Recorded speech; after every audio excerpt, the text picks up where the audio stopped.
반갑습니다. 저는 기본소득이 세상을 바꾼다를 쓴 저자이고요. 지금은 용해인 의원실 비서관으로 있는 오준호입니다. 안녕하세요. 반갑습니다. 네, 제가 예전에 읽은 소설 중에 콜레라 시대의 사랑이라는 소설이 있는데, 이 콜레라 시대의 사랑은 그 두 연인이 한 평생에 걸쳐서 맺어지지 못하고 바라만 보다가 급기야는 결국에는 맺어지는 그런 이야기입니다. 이 코로나 시대에 강연도 좀 그런 어려움이 있는 것 같습니다. 이 강연을 요청받은 게 지난 5월 달인가 그랬었거든요. 그래서 6월 달쯤에 강연을 할 걸로 준비를 하고 있는데 미뤄지고 정말 어려움을 끝에 이렇게 뵙게 돼서 너무 반갑고, 또 이 만남을 기다리는 시간이 얼마나 길었나 하면 그 사이에 또 제가 또 신상이 또 좀 바뀌었습니다. 지금 아까 소개드렸던 것처럼 그 전까지 저는 이제 논픽션을 쓰는 작가 활동을 계속 해왔는데, 최근에는 제가 이루고자 원하는 이 기본소득을 좀 법과 제도로 한번 실현해 보려고 국회에 들어가서 이제 일을 하고 있습니다.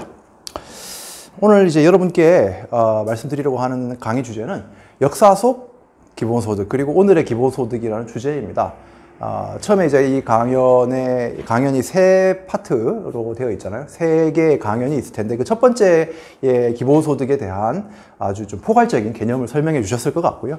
제가 기본소득의 역사, 기본소득의 어떤 이론적인 혹은 사회운동으로서의 뿌리를 말씀을 드려야 되는데, 또 어떤 역사, 과거의 이야기만 하는 것도 좀 재미가 없기도 하고, 또 지금 제가 국회에 있다 보니 이 기본소득을 둘러싼 이 현실적인 쟁점들, 현실적인 이 갈등과 여러 세력들 사이에 막 논쟁들, 이런 게 있지 않습니까? 그게 기본소득이라고 하는 어떤 그 명제 그대로 이루어지는 게 아니라 최근에는 재난 기본소득 혹은 코로나 기본소득 같은 형태로 또 이야기되고 있죠.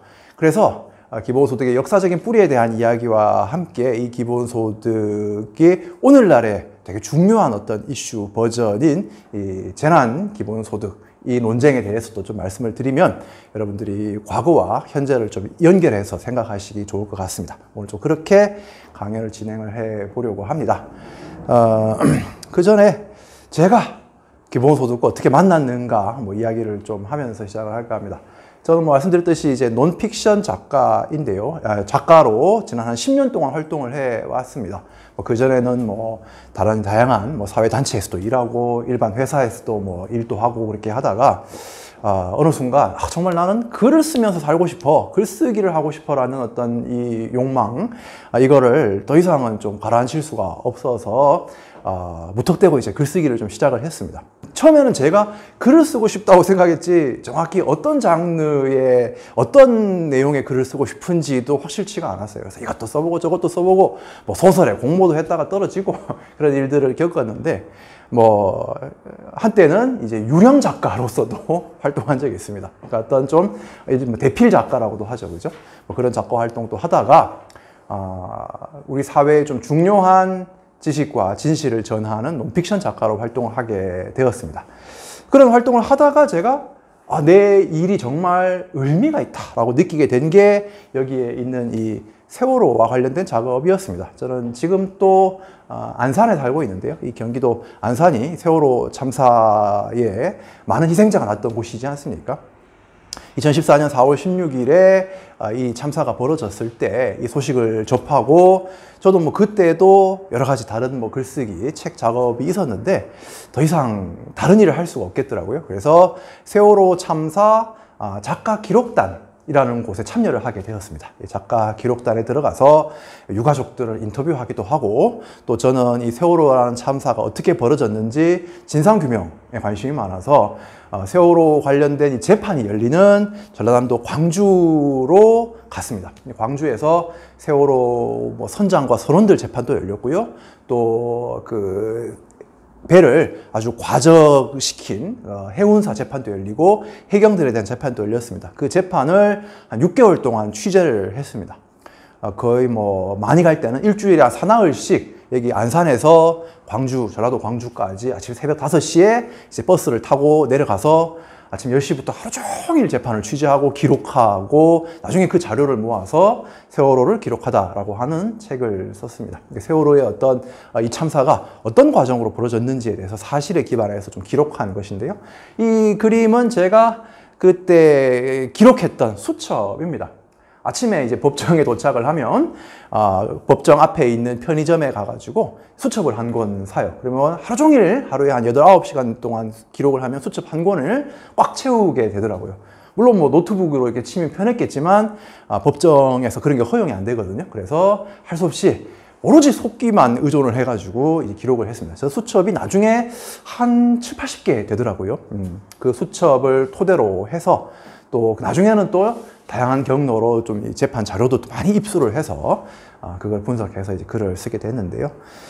제가 저 작업을 할 때 다른 이 경제 활동을 전혀 할 수가 없는 그런 상황이었습니다.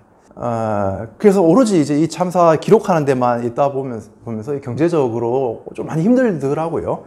그럴 때 이게 내가 알아주지는 않지만, 세상에 알아주지는 않지만 그래도 의미 있는 일을 좀 하려고 하는데 누군가 좀 지원을 안 해주나? 좀 후원을 안 해주나? 라고 하는 생각을 했어요. 근데 그러면서도 이게 무슨 말도 안 되는 생각이냐, 공상이지 라고 그냥 접어만 두었는데 그때 이 기본소득이라는 아이디어를 이제 알게 됐던 것이죠. 물론 이 기본소득의 아이디어에 대해서 제가 처음 접했던 것은 더 과거의 일인데 많은 분들처럼 저도 무슨 뭐 말도 안 되는 소리야 라고 생각하고 있다가 제가 글쓰기, 작가 활동을 하면서 내가 정말 이 일을 하고 싶은데 그럴 때 나의 생활에 좀 안정을 우리 사회가 좀 지원해 주면 안 되나 라고 생각할 때 기본소득을 다시 이제 보게 됐고, 그러면서 느낀 게 이게 기본소득이란 아이디어가 단지 이렇게 힘든 사람 좀 도와드릴게요 이게 아니라 우리 모두의 권리다. 우리가 기본소득을 요구할 자격이 있다 라는 것을 좀 알게 됐습니다. 기본소득의 중요성과 필요성을 제가 알게 되면서 제가 작가니까 뭘 하겠어요? 책을 써야 되겠죠. 자, 기본소득에 대해서 책을 써서 사람들이 이 기본소득을 설득되게 만들면 기본소득이 좀 더 빨리 이루어지지 않겠습니까? 그래서 제가 기본소득을 받기 위해서라도 책을 써야 되겠다. 그래서 이 책을 썼습니다. 2017년 이제 1월에 출간을 했는데, 그 출간하기 전에, 출간하는 과정에도 참 우여곡절들이 있었습니다. 왜냐하면 제가 처음에 기본소득에 관심을 가졌을 때만 해도 저 같은 뭐 사람이 좀 관심을 가졌지, 정말 우리 사회에는 기본소득이라는 아이디어가 너무나 이 불모의 어떤 아이디어였어요. 아무도 관심이 없었고 알지도 못했고. 그래서 그때 이런 원고를 쓸 때는 사람들한테 진짜 기본소득에 대해서 정말 가나다부터 설명해 주는 그런 책을 써야 되겠다. 그런데 시간이, 제가 책을 이제 원고를 쓰고 있는 과정에서 막 알파고 쇼크가 벌어지고 저기 성남시에서 청년 배당 이런 제도가 진행이 되면서 갑자기 기본소득이라는 아이디어가 우리 사회에 막 웅성해지기 시작을 했습니다. 그래서 저는 쓰던 원고를 완전히 버리고 다시 써야 했던 좀 아픔도 있습니다. 사람들이 이제는 단지 기본소득이 뭐야가 아니라 이거 가능하겠어? 이거 되면 뭐가 좋아? 라고 정말 구체적인 질문들을 하기 시작하더라는 것이죠. 그래서 이 책을 여러 번 고쳐서 썼고, 쓰고 나서도 또 많은 강연을 제가 하면서 기본소득을 알리고 다녔는데, 책을 내고 한 3년 동안 기본소득에 대한 이 관심의 저변이 점점점 넓어지고 깊어지더라라는 생각을 했습니다. 예전에는 정말 학자들 혹은 뭐 이제 우리 사회복지 분야 공무원들이 관심을 가지셨어요. 기본소득 도입되면 뭐 우리 일이 어떻게 바뀌나요? 뭐 이런 질문을 하셨는데, 시간이 지나면서 뭐 세대 구분도 없고, 뭐 청소년부터 이런 어떤 좀 노령층까지, 뭐 그리고 서울과 저기 뭐 제주도까지 여러 지역과 공간에서 기본소득에 대해서 관심을 가지셨고, 또 이 기본소득에 좀 거리가 있다고 할 수 있는 사회운동이 좀 노동조합 운동인데, 아무래도 현안과는 좀 거리가 있으니까. 하지만 노동조합에서도 기본소득에 대한 관심을 가지고 강연을 막 요청을 하시는 걸 보면서 이것은 정말 때를 만난 아이디어가 되어가고 있다고 생각을 했습니다. 그렇게 지금까지 해왔고요. 근데 이제 시간이 좀 지나서 여러분들도 여기 오신 선생님들도 기본소득 상당히 많이 또 들어보셨고, 기본소득이 뭐 무엇인지 어느 정도 다 아시고 있으시지만, 그래도 오늘 강연에서 또 이 영상으로 접하시는 분들 중에 잘 모르시는 분도 있을 테니까 핵심적인 것은 좀 설명해 가면서 할까 합니다. 기본소득이 뭐냐? 요즘 뭐 이 기본소득이 뜨니까 여러 전혀 다른 정책에다가 뭐 기본소득 갖다 붙여서 뭐뭐형 기본소득, 무슨 당형 기본소득 이런 식으로 이야기하기도 하죠. 하지만 기본소득이 일정하게 역사적인 좀 합의가 있는 개념입니다. 그래서 함부로 막 다 이렇게 이름 내용을 막 변형할 수는 없습니다. 그래서 우리가 좀 합의하고 있는 기본소득의 핵심 개념이 뭐냐? 국민 개개인에게 일정한 현금을 조건 없이 정기적으로 주는 제도다, 이렇게 정리할 수 있습니다. 기본소득의 기본이 뭔지 생각해 보시면 됩니다. 기본. 이 기본이라는 의미는 첫 번째는 모두에게 기본적인 생활 수준을 갖춰주도록 하자라는 게 있습니다. 그리고 또 이 기본은 가난한 사람만 받는 게 아니라 국민 모두의 기본적인 권리로 받는다는 의미도 있습니다. 그래서 베이직 인컴입니다. 그 기본소득에는 크게 핵심적인 세 가지 원칙이 있습니다. 이 세 가지 원칙이라는 게 요즘 국민의힘에서는 기본소득이 아닌 것을 기본소득이라고 제 입장에서는 이렇게 주장을 하시면서 기본소득이 아니지 않냐라고 하니까 그런 비판이 있으니까 기본소득이라는 개념이 정해져 있냐라고 식으로 얘기를 하는데, 어떤 개념이 어느 정도 역사적인 합의가 없다면 굳이 기본소득이라고 부를 이유도 없는 것이겠죠. 그죠? 그래서 많은 학자든 활동가든 우리 시민사회의 다양한 사람들이 기본소득의 가장 중요한 이 원칙은 지켜야 된다라고 하는 것이 세 가지입니다. 첫 번째는 개인한테 준다라는 것이죠. 가구가 아니라 개인한테 주는 것이죠. 복지제도들은 기본적으로 가구 단위로 지급이 되지 않습니까? 가구 단위로 지급한다는 것은 그 중에서 그 돈을 받아서 나눠주는 사람이 따로 있다는 것이죠. 흔히 세대주라고 할 수 있는, 집 가정에서는 아버지가 돈을 받아서 나눠준다. 나머지는 거기에 의존하는 것이 기본 복지제도인데, 기본소득은 개개인에게 나눠주자라는 겁니다. 그리고 모두에게 주자.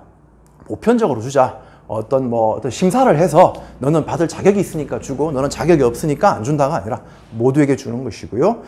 의무나 자격을 요구하지 않는 무조건적인 특징이 있습니다. 기초생활보장제도도 소득심사가 있죠. 자산심사가 있죠. 근로능력심사가 다 있지 않습니까? 그죠? 기초생활제도의 어떤 생계급여 받으려고 할 때 그 동사무소 주민센터의 그 상담 직원을 만나러 갈 때 씩씩하게 걸어가면 받을 수 있습니까? 절대 못 받죠. 그냥 누가 봐도 저 사람은 이 돈 아니면은 살아남을 수 없는 그런 철저히 빈곤하고 능력이 없음을 증명하는, 근로능력이 없음을 증명하는 사람에게만 지급되는 게 기존의 어떤 좀 소득 보장 제도였다면은 기본소득은 그런 조건을 달지 않는다라는 것이죠. 이 세 가지가 가장 좀 중요한 원칙이자 다른 복지제도와의 차이일 겁니다. 그럼 현금으로 지급한다. 이것도 중요한 원칙입니다. 기본소득에 있어서 현금으로 준다는 것은 그것을 받는 사람에게 어떻게 이것을 사용할지 자유를 주겠다라는 것이죠. 그래서 빵으로 준다든가 특정한 용도로만 쓸 수 있는 바우처로 준다든가 하지 않습니다. 그런데 지역화폐로 주는 것은 그러면 기본소득이냐 아니냐, 요거 사실 좀 논쟁이 있었습니다. 저는 지역화폐라고 하더라도 그것이 자율적으로 사용하는데 지장이 없을 정도라고 하면 현금과 같은 것으로 볼 수 있다고 생각을 합니다. 그것은 사실 우리가 한국 사회에서 좀 실험을 해보니까 알 수 있게 된 것이었죠. 경기도에서든 성남시에서 청년 기본소득 이런 거 지급하려고 할 때 처음에는 이 소상공인들이 반대가 많지 않았습니까? 그죠? 왜 멀쩡한 청년들만 돈을 주느냐? 근데 지역화폐로 줘서 지역에서 돈이 순환되면서 경기가 살아나는 효과를 낳자 소상공인, 자영업자, 이 시민사회가 이 기본소득에 동의를 하고 나서더라는 것이죠. 그래서 이재명 지사의 말을 좀 빌리자면은 완전 현금보다는 조금 불편하죠. 조금 불편함을 감수하고 공동체 전체의 어떤 경제 회복에 도움이 된다라면 이걸 한번 써보자라고 해서 현금이나 지역화폐도 기본소득을 할 수 있겠다 생각이 듭니다. 정기적으로 준다. 정기적으로 준다의 반대말은 한 번 준다는 것이죠. 한 몫에. 그런 제도가 있습니다. 기초자산제라고 해가지고 혹은 뭐 기본자산제, 자본제라고도 해서 그냥 뭐 한 10년치 받을 것을 한 몫에 뭐 청년에게만 3천만 원 혹은 2천만 원 주자라고 하는 제도들을 주장하시는 분도 있는데 기본소득 입장에서는 그 제도보다 정기적으로 생애의 주기에 맞춰서 주는 것이 훨씬 좋다라고 생각합니다. 물론 이거는 현장에서 여쭤보면 조금 입장이 다른 분도 계시더라고요. 이런 보조금을 신청하러 가면 갖은 모멸과 차별을 당하고 또 보조금도 제대로 지급받지 못하거나 막 들쭉날쭉하고 이런 일들을 하도 겪다가 이분들이 혼자서는 도저히 대응이 안 되니까 조직을 만든 거예요. 조직을 만들어서 집단으로 막 항의를 하기 시작합니다. 항의하면서 충분한 복지를 조건 없이 제공해라. 충분한 보조금을 조건 없이 제공해라라고 운동을 합니다. 근데 킹 목사는 그런 상황을 잘 몰랐어요. 흑인 여성들의 상황이나 흑인 이 싱글맘들의 어떤 빈곤 이런 걸 잘 몰랐거든요. 이분들은 인권운동의 상징이긴 하지만 기본적으로 엘리트예요. 엘리트다 보니까. 근데 이 만남을 통해서 깨닫게 되는 것이죠. 깨닫고 함께 그러면 우리가 전 미국의 가난한 사람들을 모두 모아서 대규모 정말 시위를 한번 해보자 라고 가난한 사람들의 행진 Poor People's Campaign이라는 것을 조직합니다. 미국의 뭐 실업자, 뭐 이런 어떤 싱글맘들, 뭐 장애인들, 뭐 비정규직 다 모여가지고 미국 곳곳에서 행진을 시작해서 저 워싱턴 수도까지 가가지고 한번 항의를 하자. 이 시위를 준비하다가 킹 목사는 어떻게 되셨느냐? 암살돼서 돌아가셨습니다. 근데 아직도 그 암살의 배후가 정확히 누군지 아직 모르고 있어요. 뭐 한 백인 막 테러리스트가 이제 저격을 했는데 이 사람이 혼자 움직인 건지 뒤에 뭐 FBI가 있는지 CIA가 있는지 아직도 좀 불확실합니다. 근데 사람들이 그런 추측을 하죠. 킹 목사가 단지 이제 흑인들의 어떤 투표권이라든가 뭐 시민권 운동을 할 때는 좀 부유한 백인들도 뭐 이렇게 백인 양심 있는 백인들도 야 이런 일은 도와야지 라고 했다면은 킹 목사가 이 빈곤의 문제, 이 계급의 문제를 막 제기하며 싸우니까 백인들이 완전히 등을 돌려버립니다. 백인들은 물론 이 어떤 상류층들이 다 등을 돌려버리게 돼요. 이런 배경이 바로 암살에 있지 않을까라고 추측도 해보고 있습니다. 자, 미국에서는 그렇다면 또 하나 흥미로운 사례는 이 이탈리아의 경우입니다.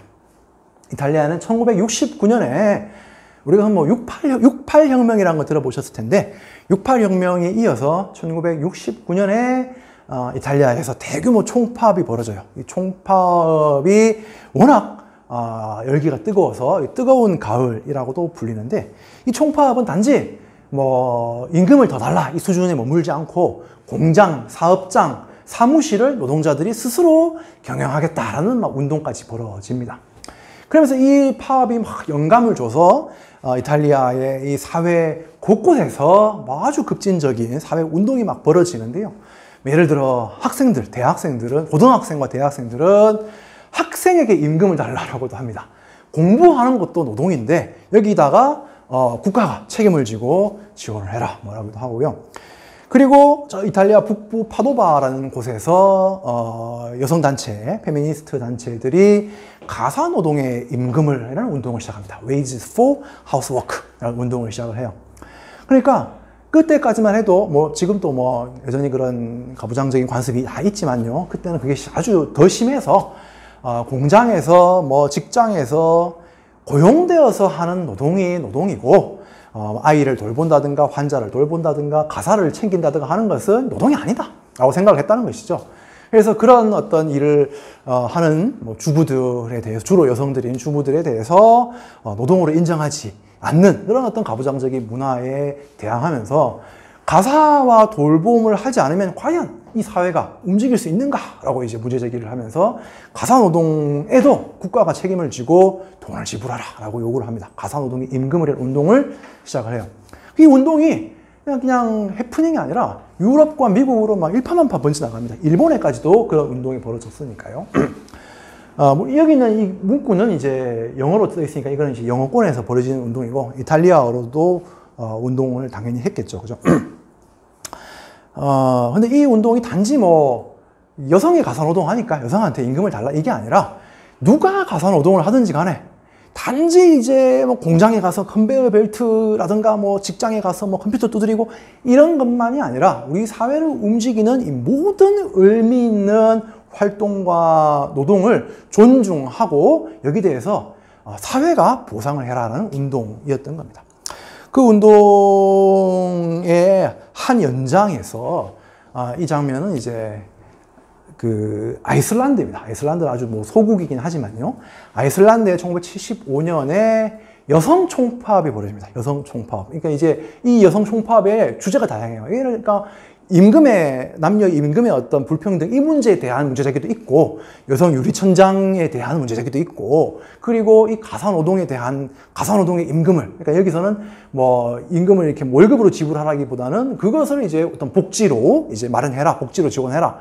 이런 어떤 여러 주제로 여성 총파업이 벌어지는데, 당시 아이슬란드의 여성 인구가 한 20몇만 명쯤 된다고 해요. 근데 그 중에 한 3만 명 정도가 이 레이캬비크 수도에 다 집결을 했다고 하니까 어마어마한 것이죠. 이렇게 이제 시위를 하고 파업을 하면서 아이슬란드는 그 이후에 유럽에서 거의 최초로 이제 여성 총리가 등장을 하게 됐습니다. 이때 뭐 재밌는 에피소드들이 있어요. 이제 이렇게 여성들이 총파업을 카운트다운을 하기 시작합니다. 뭐 일주일 뒤 뭐 이렇게 카운트다운을 하니까 각종 회사 사무실에서 뭐 풍선, 크레파스, 뭐 사탕, 캔디 이런 거를 막 이렇게 사 모았다고 해요. 왜 모았냐? 왜 모았을까요?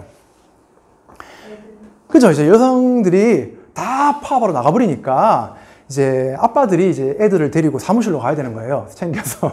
그러니까 사무실에 애들이 울고 불고 할 거 아니에요. 그러니까 애들을 뭐 입에라도 하나 넣어주기 위해서 뭐 캔디며 뭐 이런 것을 사서 사무실에 채워놨다더라. 이런 이야기도 있습니다. 영국의 경우도 있습니다. 영국의 복지 청구인 조합운동이라는 건데, 이분들이 이제 이 복지 청구인들입니다. 청구인이 뭐냐 하면 우리말로 하면 수급자예요. 수급자. 그러니까 이제 복지 지원금, 보조금을 받는 수급자들을 영국에서는 복지 청구인이라고 불렀는데, 영국도 매우 그 가부장적이고 그런 차별적인 복지 제도를 갖고 있었습니다. 그래서 노동할 수 없는 것을 증명할 때만 돈을 주겠다, 도와주겠다는 건데, 여기 이제 성차별까지 겹쳐져 가지고 영국의 경우에는 여성이 남편이 있거나 애인이 있으면, 남자 애인이 있으면은 남자한테 의존을 하면 되기 때문에 보조금은 남편도 없고 애인도 없는 남자에게만 준다, 여자에게만 준다라는 식이었어요. 그러니까 보조금을 줬는데 나중에 남자 애인이 있는 게 밝혀져. 그러면 보조금 빼앗습니다. 뭐 그런 식이었던 거예요. 그러면서 여기 분들이 이제 end the cohabitation rule이라고 해서 동거규칙이라고 써 있는데, 이런 동거규칙을 끝장내자라고 시위를 하고 있어요. 동거규칙이 뭐냐 하면, 이 보조금을 받는 사람의 집에는 남자가 있으면 안 된다는 거예요. 성인 남자가 있으면 안 된다는 거예요. 그러기 위해서 영국의 공무원들은 신고가 들어오면은 불시에 이 집을 들어갈 수가 있었어요. 예를 들어 메리라는 여성이 보조금을 받는데, 누군가가 이제 공무원한테 전화를 하죠. 메리가 숨겨놓은 뭐 톰이라는 애인이 있어 라고 하면은 불시에 공무원들이 이제 집을 열고 톰이 안에 있는지 없는지 보러 막 간다든가. 그러니까 그만큼 매우 반인권적인 제도였던 것이죠. 이제 그런 것을 혼자서는 싸울 수가 없으니까 조직을 만들어서 이렇게 막 항의를 하면서 저분들이 자산조사 없이 고용이나 혼인 여부에 상관없이 무조건적인 최소소득을 보장해라 요구를 했던 것이죠. 이런 얘기는 한마디로 우리가 익히 우리 역사에서 알고 있는 민주화 운동이라든가 일반적인 노동운동에서는 그 역사에 잘 쓰여 있지 않은 이 사회의 정말 변방에서 가장 좀 차별받는 사람들이 이런 보편적인 소득 보장, 보편적인 복지에 대한 운동을 요구를 하고 싸웠다는 걸 좀 보여주고 있습니다. 그런 운동들이 모여서 기본소득 유럽 네트워크, 기본소득 지구 네트워크라는 단체가 만들어지고, 기본소득 한국 네트워크도 2010년에 만들어져서 함께 참여를 하고 있습니다. 이게 이제 기본소득에 대한 좀 우리의 뿌리와 역사에 대한 이야기입니다.